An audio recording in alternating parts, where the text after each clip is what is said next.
Today we're going to look at Exodus chapter 18, where Jethro visits Moses at Mount Sinai.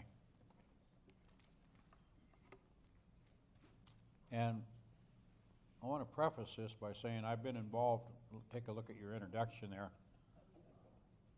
been involved in Christian ministry in one way or another for over 50 years. And during this time, I've seen many church leaders, myself included, fall victim to a chronic problem. And I've seen the problem. We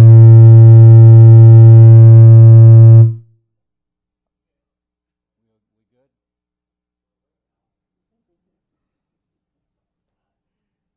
I've seen the problem affect the lives of pastors, teachers, campus workers, presidents of schools, business people, etc. And the problem is delegation. And it occurs when leaders try to do too much on their own. And when they neglect to bring others into the job to help them shoulder the load. Now, the problem of delegation might not seem or sound like a very spiritual subject, but it carries serious spiritual overtones. And here's why.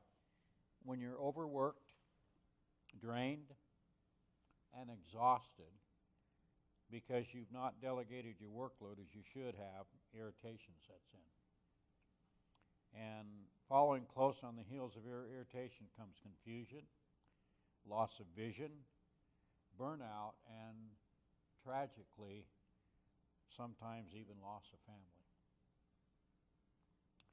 And those who face this problem in this day and age are not alone. And Moses encountered exactly the same difficulty.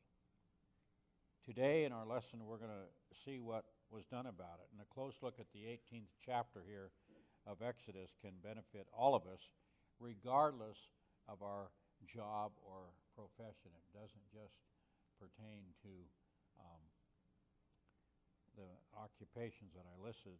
The lessons from this episode of Moses' life apply to everyone. I put here the Christian business person, the Christian professional, Christian teacher, the Christian student, Christian homemaker, all of us who have areas of responsibility. And so this study is a classic example in leadership on the fine point of and art of delegating. So look at it. Chapter 18 of Exodus, verse 1. Now Jethro. So it all begins with a visit from Moses' father-in-law. Jethro was a leader in his own right, I put here, being a priest of Midian. And you might recall that after Moses killed an Egyptian and hid him in his sand, he fled to Midian. We talked about that a few weeks back. And he fled to Midian when he got wind that Pharaoh was out to kill him. And there, in Midian, Moses meets Zipporah, one of Jethro's 7 daughters, and he eventually married her. Exodus chapter 2, 10 verses there, 11 verses, 11 to 21, talk about that. And even though the Midianites at large, by and large, were idol worshipers, it seems that Jethro and his family were not. Now, again, continuing with verse 1. Now Jethro heard of everything God had done for Moses and for his people Israel, and how the Lord had brought Israel out of Egypt.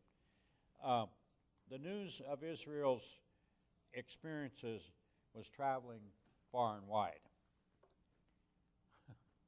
2 million, I put here, and it is kind of, when I thought about this, I thought, okay, how would news travel? Well, I put here 2 million people leaving Egypt, crossing the Red Sea in a marvelous miracle, moving southward in the Sinai Peninsula, and defeating the strong Amalekites was news that could be continued or could not be contained and kept secret.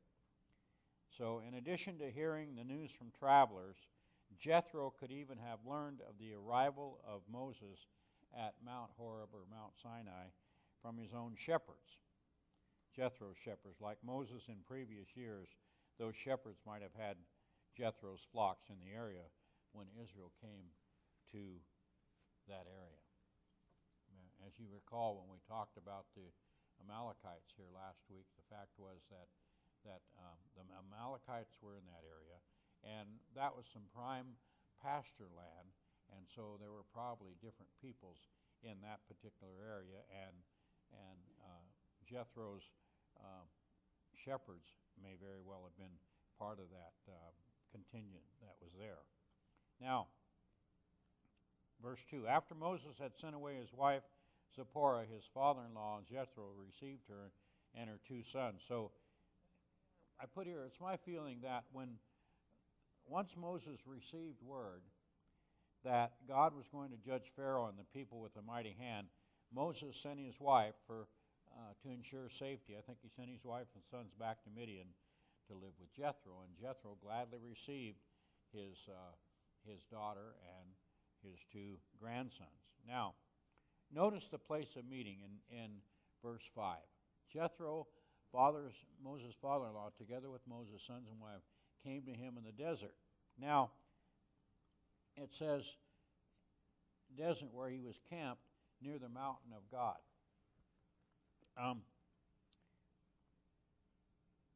Interestingly enough, this was the same area in which Moses was tending sheep for Jethro when God called him out of the midst of the burning bush. Now, regarding the timeliness of the meeting, it had been about 18 months or so since Jethro had given Moses his blessing when Moses went back to Egypt. Remember, Moses was in Egypt and heard about Moses was in Midian when he heard about the turmoil and everything his people were going through, and so he just felt, I need to go back there. And Jethro says, go, and may God bless you. So he went. And by this time now, there was a certain amount of peace and safety in the area of the mountain of God, and so Jethro, no doubt, felt comfortable going to the desert of Sinai with his daughter and his 2 grandsons to meet Moses. And this was the area, of course, like I mentioned, in which God called Moses. It's interesting that consistently, if you follow Mount Sinai or Mount Horeb through the Scriptures, a lot of neat stuff took place there, down through the centuries, in as far as the Scriptures are concerned. And God, when He called Moses, He said, "You're going to come back and you're going to worship me on this mountain." And it was no accident that Moses showed up there, and they were in Sinai for over a year. In that area, over a year, and then we'll see a little bit more next week. We're going to look at the idol that was made when Moses went up on the mountain, and we're going to give some insights there. So, verses 7 to 12 here of this chapter, Moses and Jethro reunite. And Moses brings his father-in-law up to date on all the good things that God had done for Israel. And then Jethro praises the Lord, and then they share in worship together. Now, I want you to take special note of something here. As a Midianite, Jethro was not going to share in the blessings of Canaan with the Israelites. But as a worshiper of Israel's God, he felt comfortable sharing in the joy of their deliverance from Egypt. You got that? And I don't know how that speaks to us. How would that speak to us, something like that speak to us in our relationship with people? Any ideas?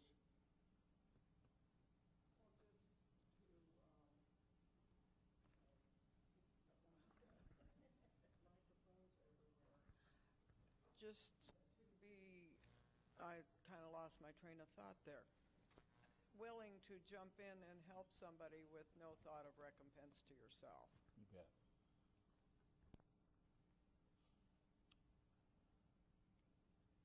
You see, Jethro was a Gentile. So he wasn't going to share in that blessing that was going to be part of the Jewish blessing in the land of Canaan. But he was, in all likelihood, I don't know whether he was a physical descendant of Abraham? One of the sources I read said he was but being a descendant of Abraham and a worshiper of the God of the Israelites. But I'm just wondering if he was a descendant of Abraham by faith, because I couldn't find anything, conclusive about whether the fact he was by blood he was a descendant because he was a Gentile. But at any rate, he was a worshiper of the God of the Israelites, and so he experienced that joy. He felt comfortable experiencing that joy with his son-in-law. Now, after the joy of the happy reunion, Jethro begins to observe Moses in his ministry and leadership. After all, Moses is the husband of his daughter. And I've known situations where there's a program some of you may have watched on television, Little People, Big World, and Matt Roloff, who was kind of a loose cannon, and every time he turned around and he had a new idea about something, his father-in-law, who was very, let's plan this out. No, it was his father-in-law, Amy's dad. Every time they would come, you could see Matt was kind of nervous. It was like, okay, what's he gonna say now? What's he gonna say? And he would come, and Matt would be all excited about this different project, and his father-in-law would take a walk around the place, and he said, so why are you starting that project for when this one's not finished, or this building's falling apart? Why are you putting up another one? And so father-in-laws have a tendency, and mother-in-laws, to observe. Let's see what's going on. What'd you say? Observe's a nice word for that. Observe, yeah. And so Jethro begins to observe Moses in his ministry and his leadership. Notice what verse 13 says.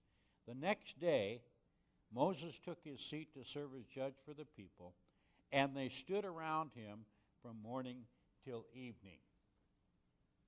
How many people do we have? 2 million. And so this was probably Moses' main ministry. How would you feel, Pastor, having a church of 2 million, and from the time you showed up in the morning until you went out that back door into that trailer in the back, it's a steady stream of people and their problems. And see, that was it. Moses didn't say anything else other than the fact that they have problems. So they come to me. They come to me. And Jethro watches his son-in-law. I put here, this was probably the contrast schedule there in verse 13 of chapter 18. The constant schedule of ministry of Moses to the people, and it was no small crowd. So Moses, to put it, in context here, he was a pastor of a congregation of about 2 million or more. So Jethro watches as his son-in-law takes his seat as judge. He sees the long lines of people stretching out beyond the tent, waiting to seek the counsel of Moses. And as Jethro watches this, it probably may have seemed like a zoo to him. He thought, wow, golly sakes. I can't believe it. As he's watching this, two insightful questions emerge in his mind. Number one, what is this you are doing for the people? and why are you doing it alone? And the first question from Jethro relates to priorities. Sometimes my wife can tell you down through the years I've had a problem with priorities. It's only been in the last 5 or 6 years that I've really made a list. I used to, up until about 6 months ago, I would say, things to do today, and I'd put the date. But I'd find out that at the end of the day, there wasn't many of them that got done. And so then what I do now is I just put things to do. And then I put them in order. And every now and then I got them scratched off, and then I'll come in the study and I'll look at the list, and there's a couple more things on there in Nancy's handwriting.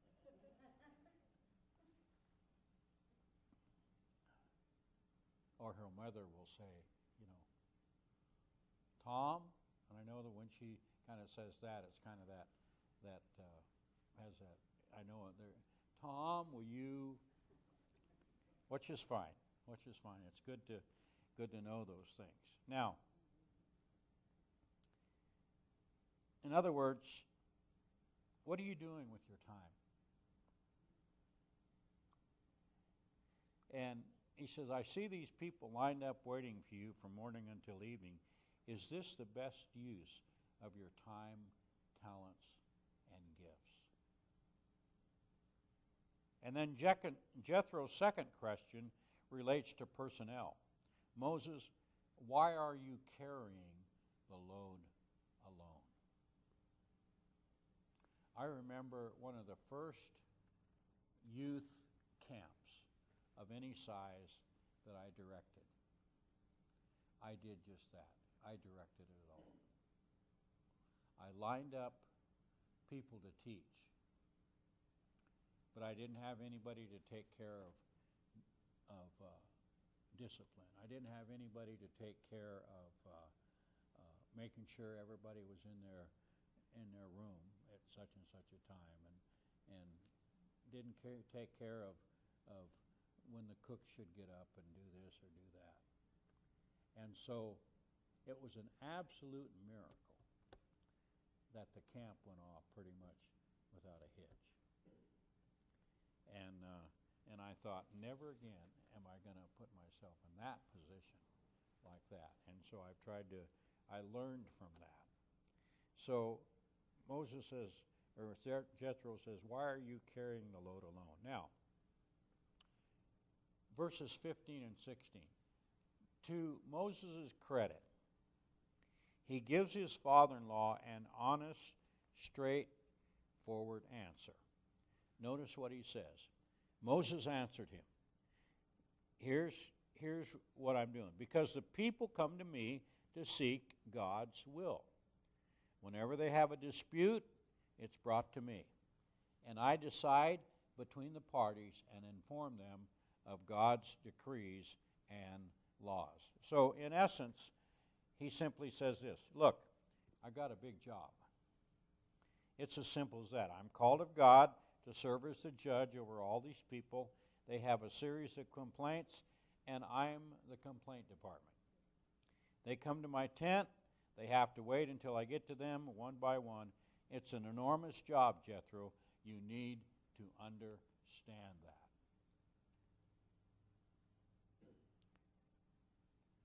And then Jethro, you need to understand, Jethro is being very bold here. He's being very bold. And in verse 17, here's the reply that Jethro gives to his son-in-law. What you are doing is not good. He says, you and these people who come to you will only wear yourselves out. The work is too heavy for you. You cannot handle it alone. And I put here, Jethro's comments to Moses took a lot of courage. Keep in mind that Moses was not the duly elected leader of the Israelites. Back page we're on now. He was God's appointed leader. And then to be specific about it, Moses had not been elected to the job. He was drafted from heaven. And so he'd led Israel through the Red Sea. He'd struck the rock, and water came forth. At this point, all Israel knew he was God's appointed leader. In just a few short days, they would not look at him that way, but at this point they did. And yet Jethro dared to say to him, Moses, what you are doing is not good. I don't like what I'm seeing here.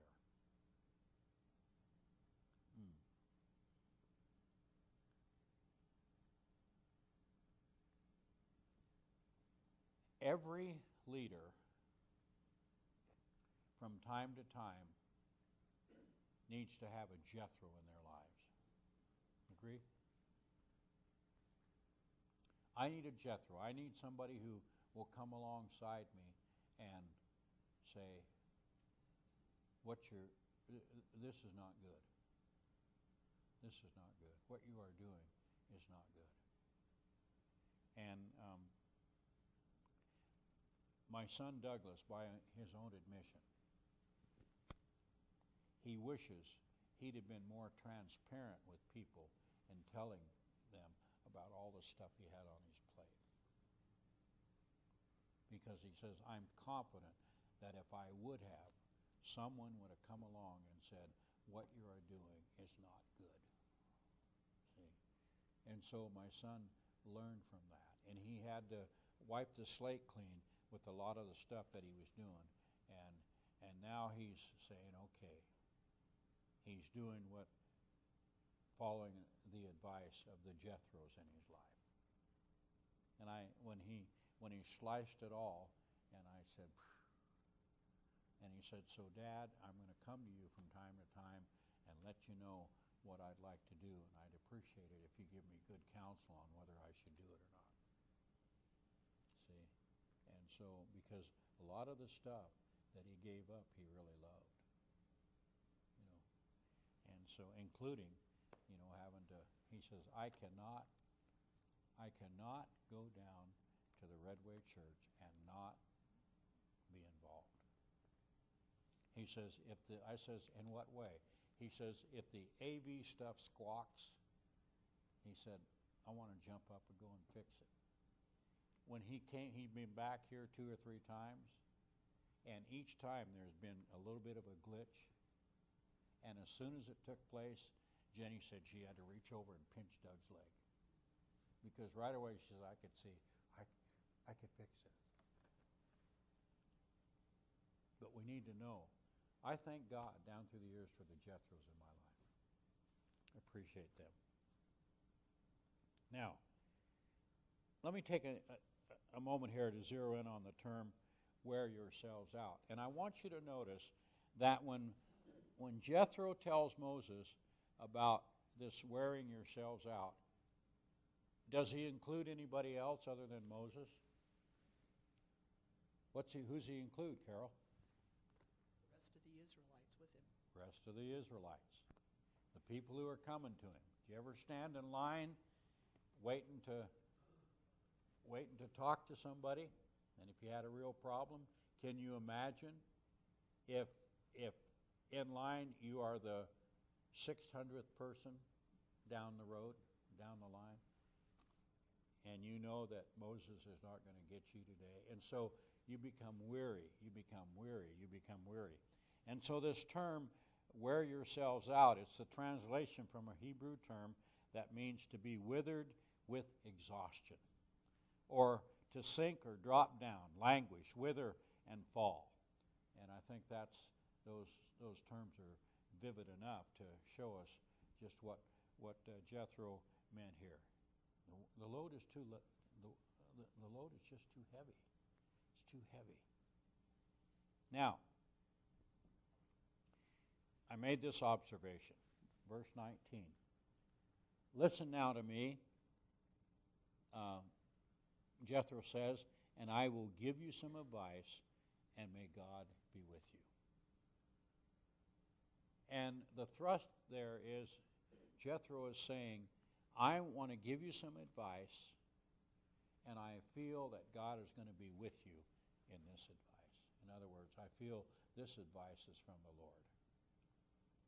And so Jethro makes that plain. So I put here, just as sure as God had called Moses to lead the people out of Egypt, I am certain that God called Jethro into Moses' life at this time to advise him on a less stressful way to lead the people from Mount Sinai on into Canaan, the promised land. Now, let's read verses 20, 21, and 22.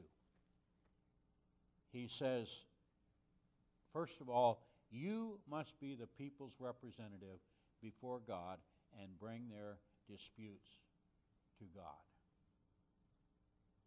That's a good thing, Jethro says. That's your primary responsibility. However, he lists a couple priorities. First one is to make teaching a priority. Teach them the decrees and laws and show them the way to live and the duties they are to perform. Does that ring a bell? Does that ring a bell, Pastor? Remember what Pastor shared and I've shared? That our main responsibility is to what? Equip, train, and equip. That's our main responsibility, okay? And the quicker folks at large in the congregation, the quicker that registers with them, the better off a church is, see? We don't want the people sitting in the pew to be a gimme, gimme, gimme. We want it to be, okay, equip me and train me. That's why one of the first things Pastor did when he came was the teaching about the spiritual gift. Each one of us has a spiritual gift. If you've not discovered what that spiritual gift is, you need to get on the ball, see? Because stuff like that is going to be very, very important for the church to move forward. And we'll do all we can to equip you. Pastor's going to be gone for 2 or 3 weeks, and when he gets back, we're going to do some training as far as membership. What's it mean to be a membership, not only of the body of Christ, but of a local fellowship? What's it mean? What's it mean? Is there a responsibility that comes with it? See? Or do we just put our name? Do you realize, catch this now, that nationwide in Southern Baptist churches, less than 5% of the people who are on membership rolls actually are involved in any kind of ministry in the church. Now that survey is about 3 or 4 or 5 years old, so hopefully it's increased as far as people's involvement. But some churches like Saddleback Valley Church, where Rick Warren pastors, boy, they got about 75, 80, 85% involvement of the people who say, I am a member of Saddleback Valley Community Church. See? And that's why, we have a concern about involving people. And so what he does, he says, I want you to teach them the decrees and laws and show them the way to live and the duties they are to perform. Okay, any questions or comments about that? Number one priority for a leader, especially a pastor, associate pastor, whatever. And then he says, then delegate the workload. Notice what he says. But select. And it is not to be done flippantly, but select capable men from all the people. Does this ring a bell? Paul's teaching to Timothy. Paul's teaching to Titus. Where as far as leaders in the church. Pick those who are capable, who have been tested. And he says, select capable men from all the people, men who fear God, trustworthy men who hate dishonest gain, and appoint them as officials over thousands, hundreds, fifties, and tens. Says you may have some in your group that can work efficiently and effectively with 1,000 or more people. I was asked one time in my Christian experience to pastor a church that had right around 1,000 people coming on a regular basis in East St. Louis, Illinois. And I said no. I said no. Why? I said I wouldn't feel comfortable being responsible, even as a pastor, even though there were others. And I remember the current pastor says, yeah, but we have others who can jump in and help you. But I wasn't at the point where I felt I could comfortably delegate or comfortably spy out people that I could delegate to. Carol. So do you think some part of this with the different numbers was also kind of a, not really a hierarchy, I don't know what the word would be, but like in the military, and I'm going to have this order wrong, I'm sure, because I'm not familiar, but there's a squad leader and then a platoon leader. Exactly. And then so maybe this started out where this one guy had 10, but if there was something serious enough that he couldn't do it, then there was like the appellate, if you will, and that was the 100 and kind of worked. Is there some measure of that in this as well, maybe? I think so, because I want you to think about Moses. Moses really had to know the men in his amongst the 2 million people. He had to know them. Which that in and of itself is almost an impossibility. Right. And so he probably drew on guys like Aaron, guys like Hur, and others who he was close to up to this point. And we'll get into, the unfamiliarity that the Israelites had with Moses and vice versa. Keep in mind that basically Moses came out of nowhere to deliver them out of Egypt. And we'll see that. Some people have given the Israelites as a people a bad rap in some instances, but when they make the golden calf, before they make the golden calf, they said, where is this guy Moses? See, they don't know that much about Moses. He comes, he leads them out of Egypt, he's their leader, and all of a sudden he takes off and he goes up the mountain. And he's up there for 40 days. And they hear nothing from him. And they're in the middle of nowhere. Pardon? And they're in the middle of nowhere. And they're in an area that they've never been to before. See? And so their complaint, what they did because of their complaint and their apprehension and their confusion, we cannot condone that, but we can get an idea of their philosophy. So Moses, he has to draw on, and we don't know totally what was done. But anyway, Jethro says you have to select capable men who fear the Lord, they're trustworthy, they hate dishonest gain, and appoint them as officials over thousands, hundreds, fifties, and tens, and have them serve as judges for the people at all times, but have them bring every difficult case to you.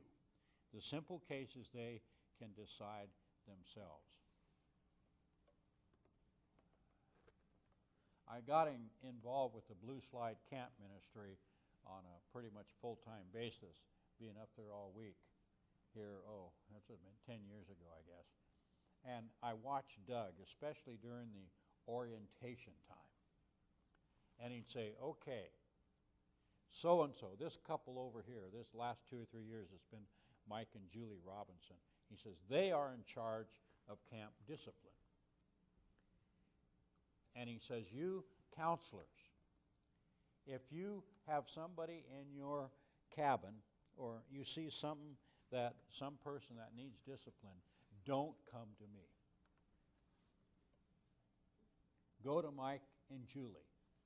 Share it with them, and then if they feel that they need to, they'll come to me. And usually the speaker of the week, if they chose to do so, was the camp pastor. A lot of the speakers didn't want that responsibility. I didn't mind having it. And so I was basically that for the last 2 or 3 years. And they said, and they might just touch base with Pastor Tom. And then he says, and if you got any suggestions about the talent night, go to so-and-so.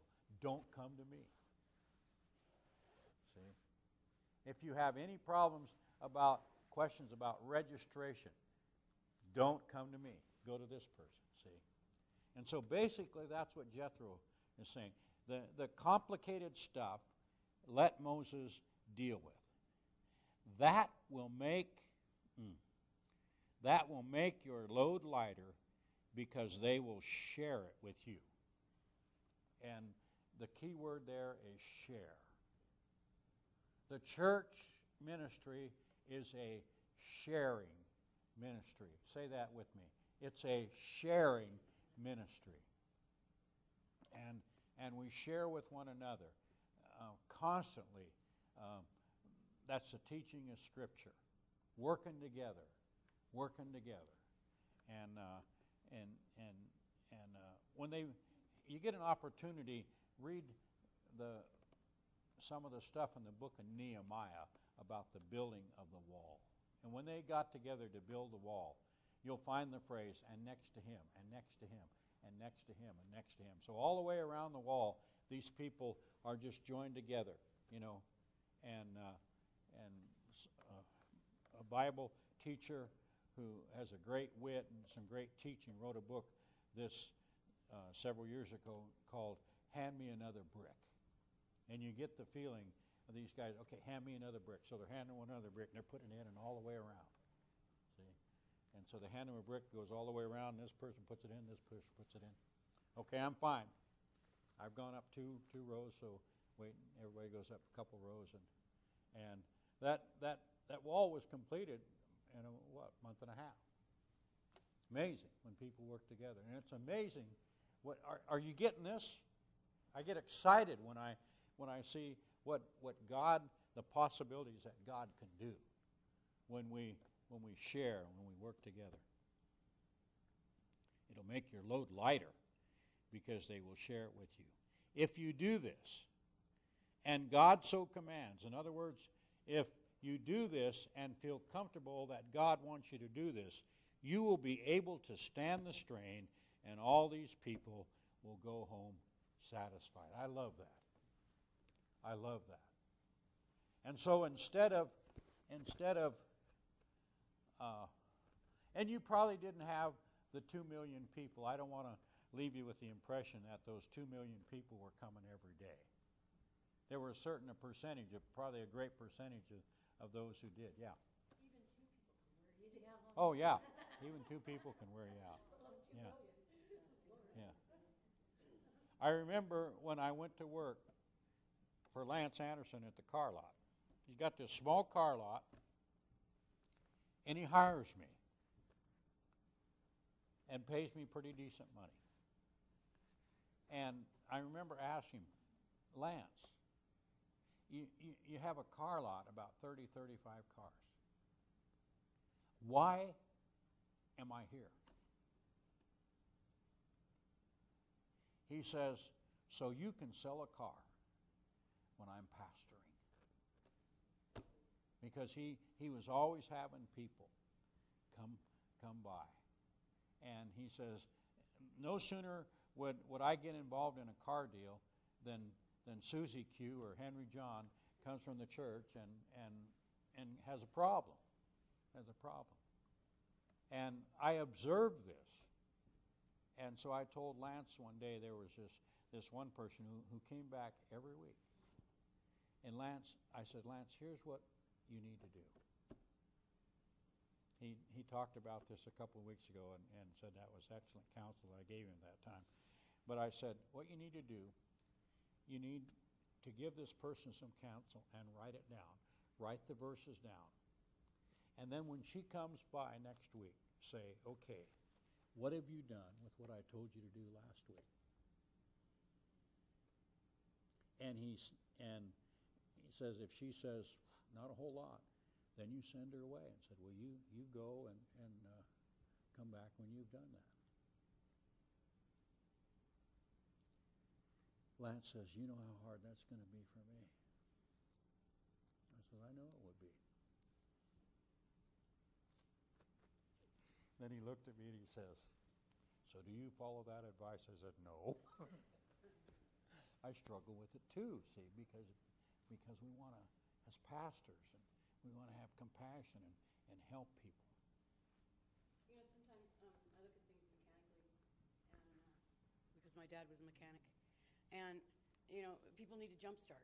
Well, that's okay, but sometimes you become a direct short on your system, and you have to figure out who actually it's okay to give a jump start to, and who actually is going to be a direct short, or you're going to be dead alongside the road with them. You know. Lance had a mechanic at the station. One of his favorite comments was, there's no such thing as a 5-minute job. People would come in and we'd be busy wall to wall, all 3 stalls full and cars out in the lot, and they'd come in, well, it's only going to take you 5 minutes. And Paul Bittner would say, there's no such thing as a 5-minute job. And sometimes what may be just, we think, okay. And then once you commit yourself to something, you're in. You can't just dive into the water and swim underwater till you find an exit where you can conveniently get out. It doesn't work that way. So he gives him good counsel. If you do this, and God so commands, you will be able to stand the strain, and all these people will go home satisfied. And Moses said, Dad, bunch of junk. Why don't you head back to Midian? No. Moses did what all leaders need to do in a situation like that. Moses listened to his father-in-law and did everything he said. He chose capable men from all Israel and made them leaders of people, officials over thousands, hundreds, 50s, and 10s. They served as judges for the people at all times. The difficult cases they brought to Moses, but the simple ones they decided themselves. Then Moses sent his father-in-law on his way, and Jethro returned to his own country. Closing comment I put here. As we look into the next few months of our own lives, we need to ask ourselves, what am I doing with my time? What are my priorities? If I'm doing many things and doing them on my own, why am I doing that? And then why don't I shift some of that load to others and, if necessary, train them to do things for me or with me?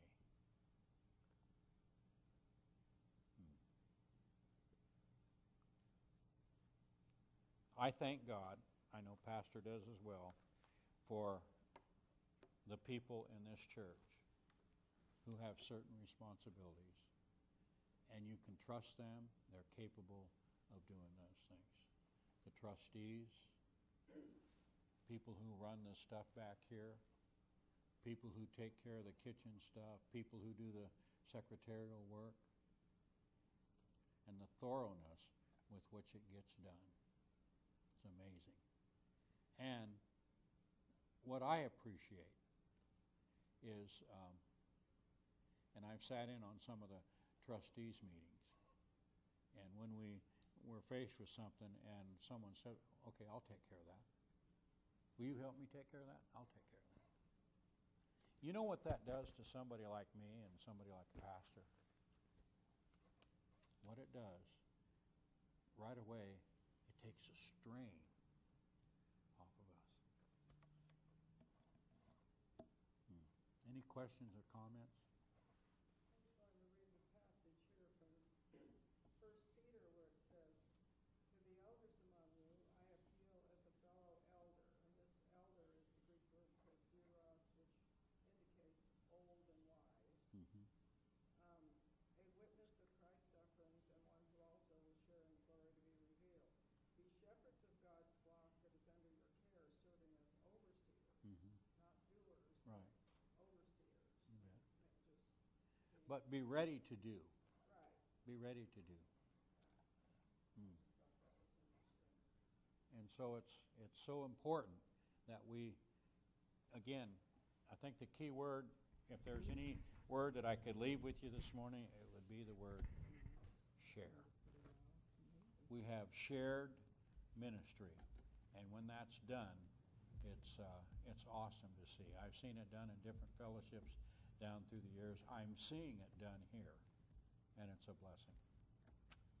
My husband and I just recently, in the last year, started praying at meals. And I let the Spirit, come through me. And the verse that says, being ever mindful of the needs of others. Mm-hmm. And it just came out of me. And I'm like, oh, where'd that come from? I'm like, I knew I read it somewhere. But my husband actually, he's like, he really goes, I really like that, Mm-hmm. And I think that's something that's important, that we need to be mindful of the needs of others Mm-hmm. instead of our own. Selfishness is just so absurd nowadays. And people see that.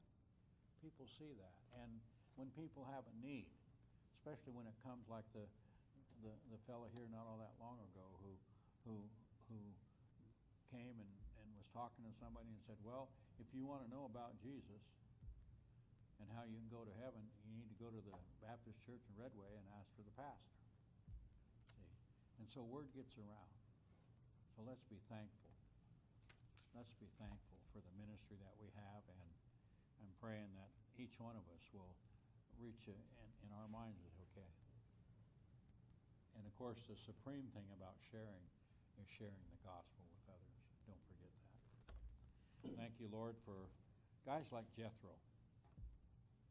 Not a whole lot is said about him, but what is said speaks volumes. And I know certainly in my life down through the years, this 18th chapter of Exodus has just been a blessing. So help us to take in what we've heard, and like Moses listened and then did something about it. So help us to do that. Help us to be doers of the word and not only hearers. In Jesus' name.